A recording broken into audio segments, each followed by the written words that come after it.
Pakistan Israel को मुसलमानों के खिलाफ बता रहा है। सारे मुस्लिम मुल्कों से एकजुट होकर लड़ने के लिए कह रहा है। बड़ी खबर आपको बता दें, पाकिस्तान और सऊदी अरब ने एक अहम रक्षा समझौते पर हस्ताक्षर किए हैं।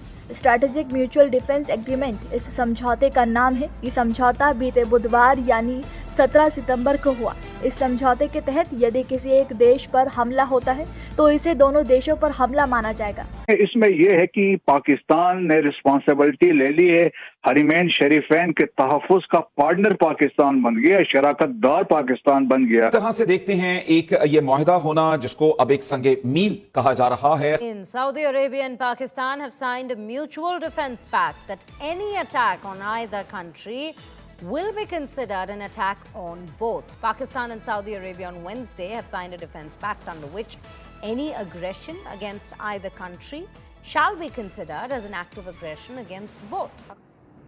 पाक फौज और पाकिस्तान एयरफोर्स ने हरमैन शरीफैन की हिफाजत का कंट्रोल संभाल लिया। अब सऊदी अरब का दिफा अमेरिका ने ही पाकिस्तान करेगा। सुनकर गुद्दी मीडिया को गशी के दौरे, ये छुट्टू सा देश इतना अहम कैसे हो गया, हमें पता भी ना चला कि पाकिस्तान इतना ताकतवर हो चुका है। सऊदी अरब में पाकिस्तानी वज़ीर-ए-आज़म का प्रोटोकॉल देखकर गोदी मीडिया फट पड़ा। पाकिस्तान ने अरब ममालिक को इकट्ठा कर दिया। मजीद भारतीय मीडिया इस बारे में क्या कहता है, आइए जानते हैं। बड़ी खबर आपको बता दें, पाकिस्तान और सऊदी अरब ने एक अहम रक्षा समझौते पर हस्ताक्षर किए हैं। स्ट्रैटेजिक म्यूचुअल डिफेंस एग्रीमेंट इस समझौते का नाम है। ये समझौता बीते बुधवार यानी 17 सितंबर को हुआ। इस समझौते के तहत यदि किसी एक देश पर हमला होता है तो इसे दोनों देशों पर हमला माना जाएगा। मीडिया रिपोर्ट्स के अनुसार ये समझौता पाकिस्तान के प्रधानमंत्री शहबाज शरीफ के सऊदी अरब दौरे के दौरान हुआ।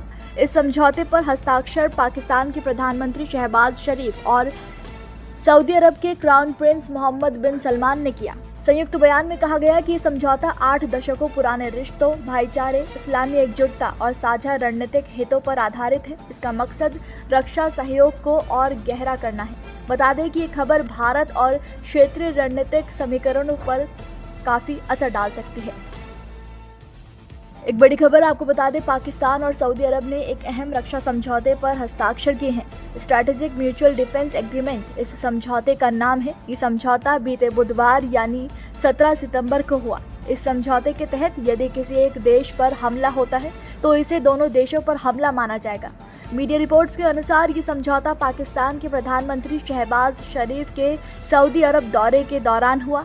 इस समझौते पर हस्ताक्षर पाकिस्तान के प्रधानमंत्री शहबाज शरीफ और सऊदी अरब के क्राउन प्रिंस मोहम्मद बिन सलमान ने किया। संयुक्त बयान में कहा गया कि ये समझौता 8 दशकों पुराने रिश्तों, भाईचारे, इस्लामी एकजुटता और साझा रणनीतिक हितों पर आधारित है। इसका मकसद रक्षा सहयोग को और गहरा करना है। बता दें कि ये खबर भारत और क्षेत्रीय रणनीतिक समीकरणों पर काफी असर डाल सकती है। इसमें यह है कि पाकिस्तान ने रिस्पॉन्सिबिलिटी ले ली है, हरमैन शरीफैन के तहफ़्फ़ुज़ का पार्टनर पाकिस्तान बन गया, शराकतदार पाकिस्तान बन गया। इस तरह से देखते हैं एक ये मुआहदा होना जिसको अब एक संगे मील कहा जा रहा है, खासतौर पर मुस्लिम उम्मा की उस जरूरत के तहत कि जो अब इसराइल की इस बर्बरियत के सामने एक बंद बांधने के लिए जरूरी थी। जी हाँ, मेरे ख्याल में तारीखी है, संग मील है, गैर मामूली है और मैं तो कहता हूँ इनकलाबी है। और ये पाकिस्तान की तारीख में या दुनिया मुस्लिम उम्मा की तारीख में ऐसा मुआहिदा कभी सोचा नहीं गया था। और इसमें देखें एक तो कलीदी किरदार field marshal Asim Munir chief of army staff का है।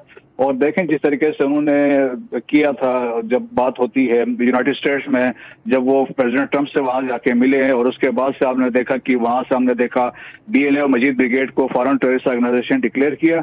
अब जो ये एग्रीमेंट हुआ है, देखें इसमें यह है कि पाकिस्तान ने रिस्पॉन्सिबिलिटी ले ली है, हरमैन शरीफैन के तहफ़्फ़ुज़ का पार्टनर पाकिस्तान बन गया, शराकतदार पाकिस्तान बन गया। ऑल्दो 1981 में एक हमारी अंडरस्टैंडिंग थी सऊदी अरब के साथ, लेकिन इससे मजीद क्लैरिटी है विद द डेवलपिंग सिचुएशन जो अभी खत्ते में जारी है। और इसमें देखें कि सबसे मोस्ट इम्पोर्टेंट ये है, किसी एक मुल्क पे हमला, एग्रेशन जो है वो हमला दोनों ममालिक पे कंसिडर किया जाएगा, तो वो बहुत जबरदस्त किस्म की बात है।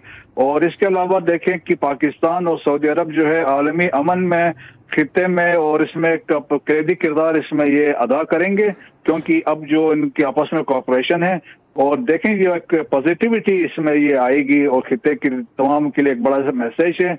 और यकीनन देखें कि जो अभी खलबली मची होगी इंडिया में और जो इजराइल में इस एग्रीमेंट के बाद, वो मेरे ख्याल में देखने वाला होगा और वहां पे तो कोहराम मचा होगा, खास तौर पे इंडिया में।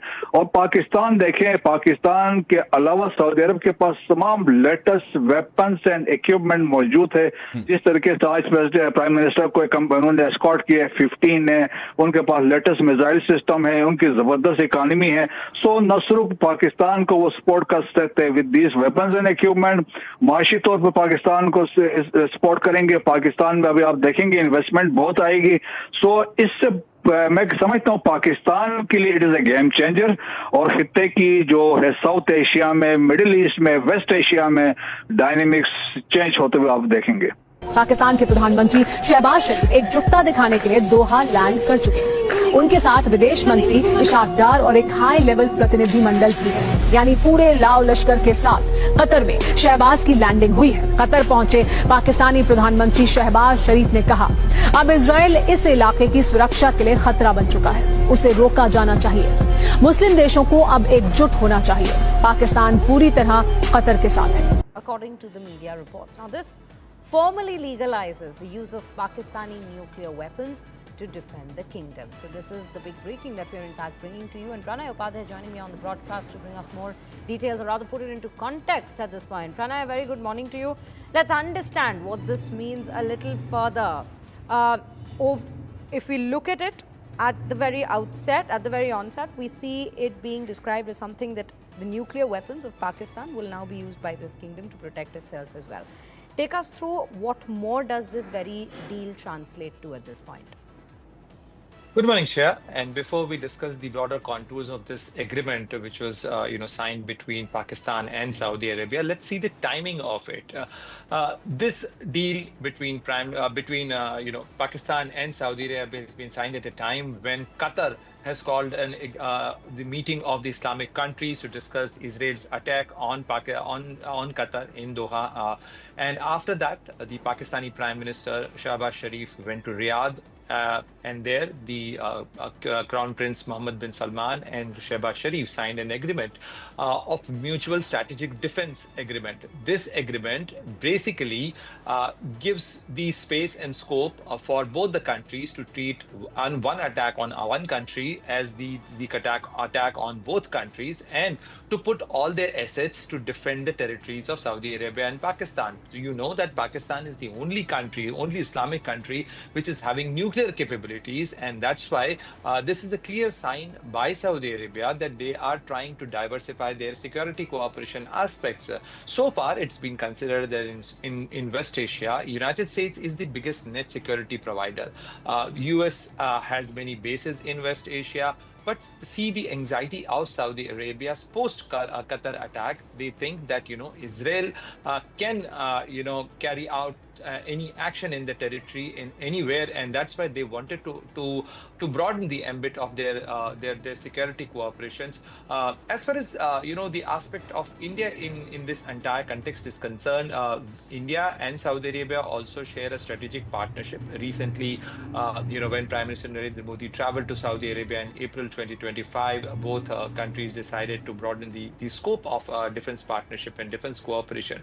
But this strategic defense partnership agreement between Pakistan and Saudi Arabia has a broader aspects and in broader ramification for it, because if Saudi Arabia and Pakistan treat each other or like any military action against one country as the military action against both countries, then obviously it will have its own bearing on the other relations and other ties, keeping in view of the India-Pakistan strained relation and as Absolutely. well as the Saudi Arabia and Israel relations.